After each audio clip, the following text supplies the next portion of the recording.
Bonjour à tous. Bonjour à tout le peuple de Côte d'Ivoire. Bonjour à tous et à toutes. Je ne vais pas être long, je vais être rapide. Parce que là, nous avons des obligations à faire. Donc, je ne serai pas long sur cette vidéo. Je viens ici rapidement pour informer l'opinion nationale et internationale sur le cas de notre frère Souleymane Gbagbo. Nous avons eu des informations ce matin grâce aux visites de nos frères qui sont partis au centre de rétention de Vincennes. Nous avons eu des informations et on remercie à tous nos frères qui sont vraiment solidaires à notre frère Souleymane Gbagbo. Tous les Africains, tous les Panafricains, tous les partis politiques de Côte d'Ivoire sont réunis aujourd'hui et la société civile également que nous sommes vraiment solidaires à notre frère Souleymane Gbagbo. Je remercie toutes les personnes qui sont vraiment levées comme un seul homme pour soutenir notre frère Souleymane Gbagbo. Oui, les frères et sœurs. Souleymane Gbagbo se porte bien. Il va très bien. D'après ce qu'on vient d'avoir, il va très très bien. Et par la grâce de Dieu, il ne sera pas, vous le verrez, il ne sera pas extradé. Le souhait de certaines personnes ne sera pas réalisé. Leur rêve ne sera pas réalisé. Parce que Souleymane Gbagbo est dans la vérité. Et, mine de rien, et comme Dieu veille sur lui, c'est un enfant de paix. C'est un enfant qui sait où il va. Et puis il a la bénédiction de nos ancêtres. Souleymane Gbagbo sera libéré dans peu de temps. Oui, il ne porte pas le nom de Gbagbo pour rien. On dit quand tu te mets un nom, c'est ce qui te suit. C'est ce que tu es. Quand tu dis que tu es voleur, tu vas être voleur. Quand tu dis que tu es président, tu vas être président. Lui, il porte le nom de Gbagbo, un grand homme de la Côte d'Ivoire. Et Gbagbo, Souleymane Gbagbo, est sur les traces de son père. Et je vous dis, il sera libéré très prochainement. Qu'est-ce qui s'est passé? Souleymane Gbagbo a été interpellé par la police française. Pas la police française, des encagoulés français. Souleymane Gbagbo est parti dans une épicerie accompagné d'un ami à lui. À son retour, il a déposé un sac poubelle dans la poubelle. En se retournant, des policiers, des personnes encagoulées l'ont violenté, l'ont balancé contre leur véhicule. Ils l'ont balancé de force sur leur véhicule. En faisant cela, ils ont cassé la dent de Souleymane Gbagbo. Souleymane Gbagbo ne voulait pas se laisser faire. Il a commencé à crier au secours, au secours. En criant au secours, il y a une patrouille de police nationale qui était autour. Elle a vu la scène. Elle est venue demander, automatiquement, les policiers, quand il y a un problème, ils viennent vers les gens pour voir qu'est-ce qui se passe. Ils sont venus vers la scène en question. Et là, maintenant, les encagoulés en question ont sorti leurs brassards de policiers maintenant. Ils ont sorti leurs brassards de policiers au moment où la police leur a demandé qui êtes-vous. Donc, pour se présenter, ils ont tous leurs brassards. Donc, déjà, en faisant cela, ils sont déjà dans le faux. Parce que quand tu veux interpeller une personne, il faut déjà te présenter et montrer ton signe de police. Donc, quand la police nationale est venue, c'est là qu'ils ont sorti leur brassard de police. Vous voyez? Et quand ils ont sorti leur brassard de police, Souleymane Gbagbo était déjà menotté. Donc, les policiers, pour vérification, ils ont pris Souleymane Gbagbo, les policiers qui étaient encagoulés, ont été escortés avec la police nationale pour aller au commissariat le plus proche, pour faire des vérifications. Vous voyez? Pour faire des vérifications. Arrivé sur place, il faut des vérifications. Il est avéré que Souleymane Gbagbo, après les vérifications, Souleymane Gbagbo n'est pas recherché, n'a pas de OQTF, n'a pas d'obligation de quitter le territoire français. Vous voyez? Il n'a pas de mandat contre lui, il n'a rien du tout. Les policiers, écoutez bien cette partie. Les policiers disent que eux, ils se sont trompés d'individus, de personnes. Écoutez bien la partie. Les policiers qui sont, les encagoulés qui sont partis arrêter Souleymane Gbagbo, disent que eux, ils se sont trompés d'individus. Vous voyez déjà comment c'est grave. Vous, des policiers qui avez attendu pendant des heures pour interpeller une personne, vous venez vous tromper de la personne et vous dites, vous brutalisez une personne et vous dites à la fin que non, vous êtes trompé de la personne. Et puis pour enchérir la chose, ils disent quoi? Écoutez-moi encore le film. Que eux, ils vont porter plainte contre Souleymane Gbagbo.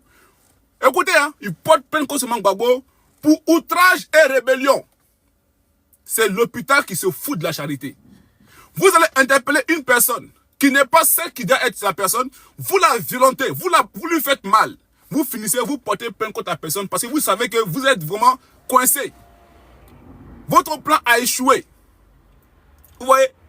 Souleymane Gbagbo n'avait pas de OQTF sur lui.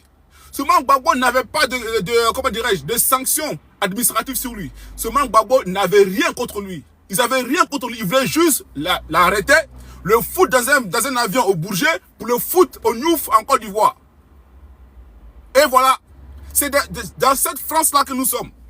Et quand je vois des partisans de certains partis politiques se réjouir de l'arrestation de notre frère, sachez que ouais, ça va vous arriver. Et Gbagbo, seulement Gbagbo, je vous dis, il va sortir. Il va sortir, mais et puis, oh, vous l'avez grandi notre frère. Oui, vous l'avez grandi notre frère.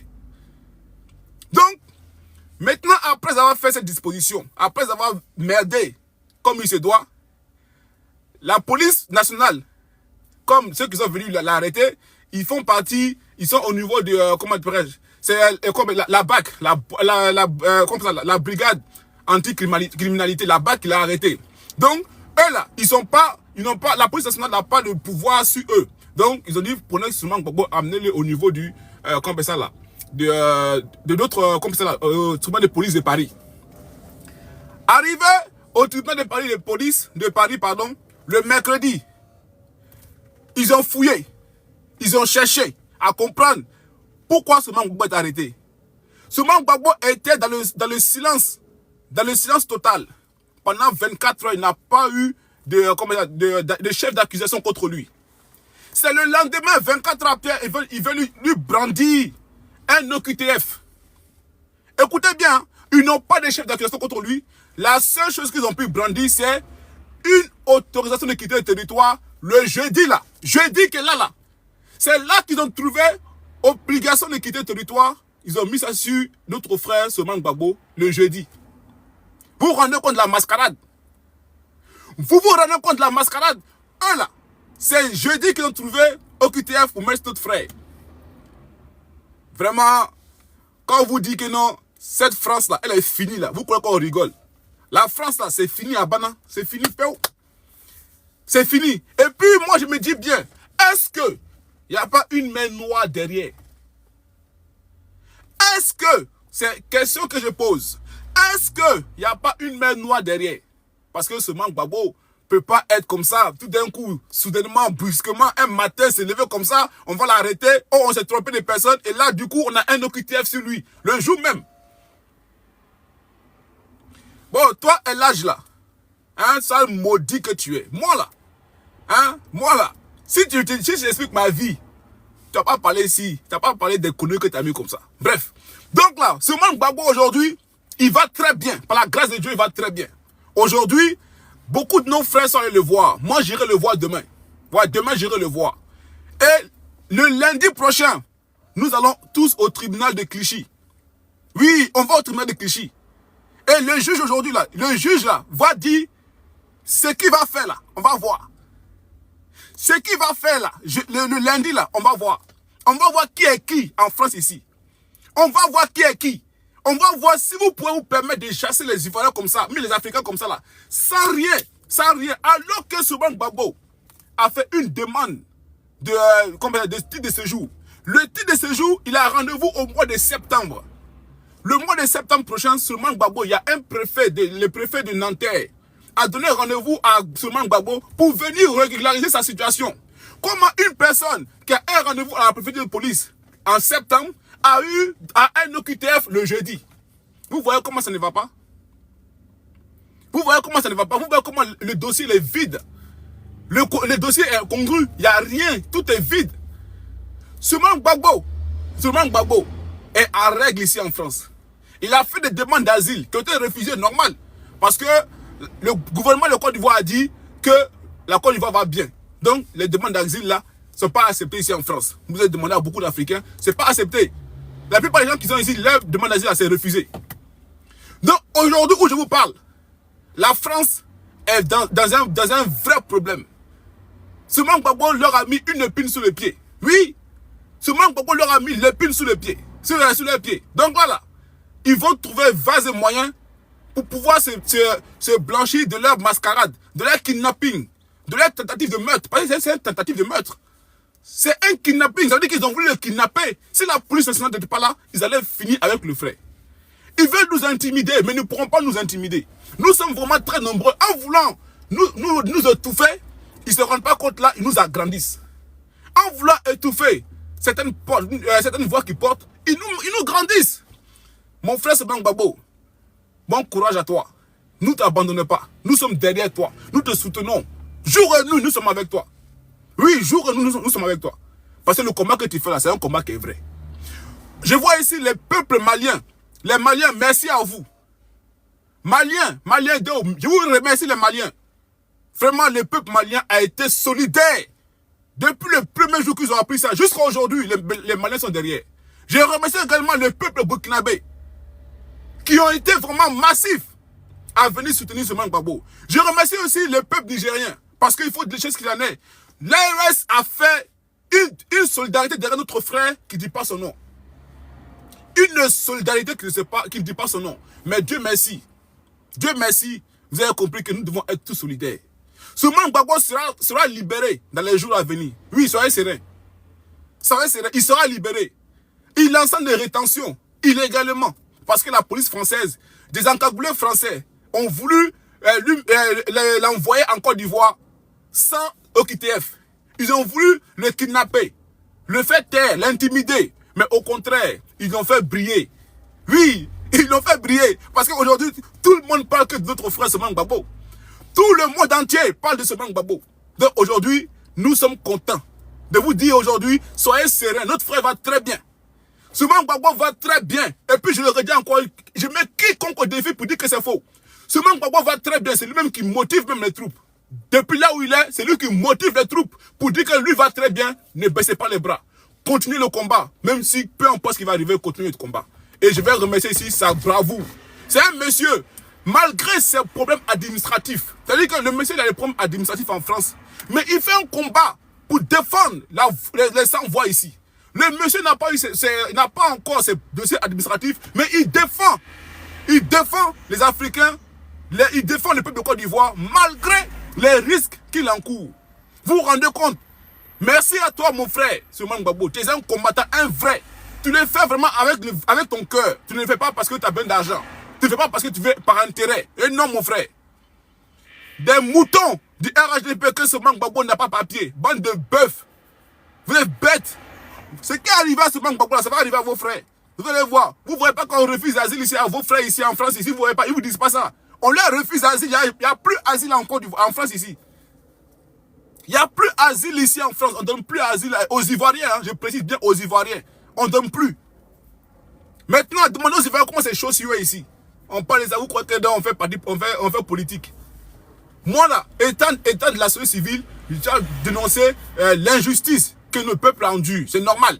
Donc je mets ici vous rassurer. Notre frère va bien, par la grâce de Dieu. Il va très bien. Voilà. Rendez-vous à tous et à toutes.